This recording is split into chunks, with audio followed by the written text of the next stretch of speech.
এবার যে খবরের দিকে নজর রাখবো, বাদুড়িয়ার ঘটনায় রিপোর্ট তলব কমিশনের। কিভাবে ৪৫ জনের নামে ফর্ম 7 জমা বিজেপি নেতার। বিডিওর কাছে রিপোর্ট তলব করা হয়েছে নির্বাচন কমিশনের তরফে। বাদুড়িয়ার বিডিও অফিসে তৃণমূলের বিক্ষোভ।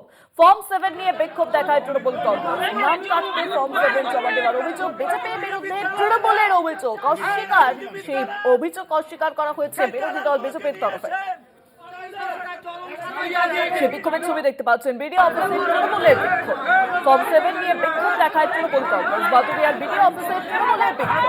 বিডিওর কাছে রিপোর্ট তলব নির্বাচন কমিশনের। কিভাবে ৪৫ জনের নাম ফর্ম 7 এর জমা। বাদুড়িয়ার ঘটনায় এবার রিপোর্ট তলব করা হয়েছে নির্বাচন কমিশনের তরফে। কিভাবে ৪৫ জনের নামে ফর্ম 7 জমা বিজেপি নেতার।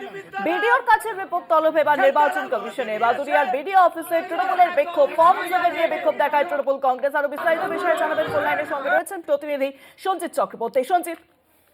হ্যাঁ দেখো, ইতিমধ্যে বাদুড়িয়ার ঘটনা কিন্তু নির্বাচন কমিশন কিন্তু ইআরওর কাছে কিন্তু রিপোর্ট তলব করেছে। অর্থাৎ গতকালকে যে অভিযোগটা আসছিল যে বাদুড়িয়ার যে চণ্ডীপুর গ্রাম পঞ্চায়েতের যে ৪৫ জনকে মৃত এবং ডাবল ভোটারকে তারা বিজেপি 7 নম্বর ফর্ম ফিল আপ করা হয়েছে। স্থানীয় বিজেপি নেতা অর্থাৎ দীপক মন্ডলের বিরুদ্ধে অভিযোগ ছিল তিনি সেই ফর্ম ফিল আপ করেছে নাম কাটার ষড়যন্ত্র করেছিলেন। এই নিয়ে যখন জানতে পারা যায় ওই নাগরিকরা তাদের শুনানি পর্বে দেখা হয়েছিল তাদের একাধিক নাম বাদ চলে গেছে। হয়তো যারা জীবিত আছে তাদের মৃত নাম সেই নিয়ে কিন্তু ক্ষোভে ফেটে পড়ে এবং বিডিও অফিসের মধ্যে তারা রীতিমতো ক্ষোভ বিক্ষোভ দেখাতে শুরু করে। ইতিমধ্যে সেই ফুটেজ যেমন সংগ্রহ করা হয়েছে, অন্যদিকে কিন্তু নির্বাচন কমিশন কিন্তু ইয়ারোকে পূর্ণাঙ্গ একটা রিপোর্ট চেয়ে পাঠিয়েছে।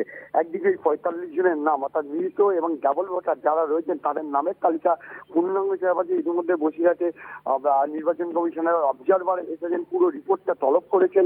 পাশাপাশি আজকে সকালবেলা বিরোধী দলনেতা বিশেষ করে সেই বিক্ষোভের ফুটেজ পোস্ট করে তিনি বলেছেন যে রাজ্য সরকারের একটা লুম্পেন রাজ চলছেন, কিন্তু পাল্টা তৃণমূল নেতৃত্বের দাবি যে বারবার এই ফর্ম 7কে কাজে লাগিয়ে বিরোধী নেতৃত্ব তারা কিন্তু এই তালিকা দিয়ে কিন্তু একটা চক্রান্ত করছে অর্থাৎ নির্বাচনের আগে।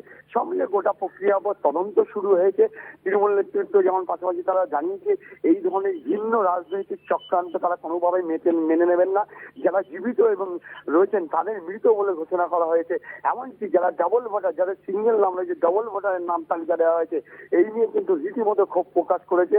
সব মিলে পুরো বিষয়টা নির্বাচন কমিশন ধাপে ধাপে এগোতে চাইছে এবং পূর্ণাঙ্গ রিপোর্ট চেয়ে আসলে এই তদন্তের মূল জায়গায় যেতে চাইছে। এর পিছনে আসল কারণটা কি, কেনই বা মৃত ভোটারে যাবে জীবিত ভোটারকে মৃত দেখানো হলো, ফর্ম 7 তারা একাধিক নাম ব্যবহার করা হলো, অন্যদিকে বিশেষ করে যাদের ডাবল নাম দেওয়া হলো সবটাই তদন্ত শুরু করেছে কমিশন।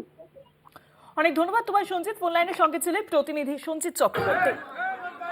বাদুড়িয়ার ঘটনায় রিপোর্ট তলব করা হয়েছে নির্বাচন কমিশনের তরফে। ইতিমধ্যেই সেই ঘটনা চওড় হয়ে গেছে, যেখানে দেখা যাচ্ছে যে তৃণমূল বিজেপির মধ্যে একেবারে বিক্ষোভ। বিডিও অফিসে তৃণমূলের বিক্ষোভ, ফর্ম 7 কে কেন্দ্র করে এই বিক্ষোভ।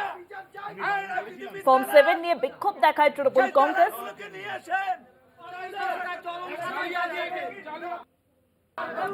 বিজেপির নাম কাটার চক্রান্ত করছে অভিযোগ তৃণমূলের, যদিও সেই অভিযোগ একেবারে অস্বীকার বিরোধী দল বিজেপির তরফে।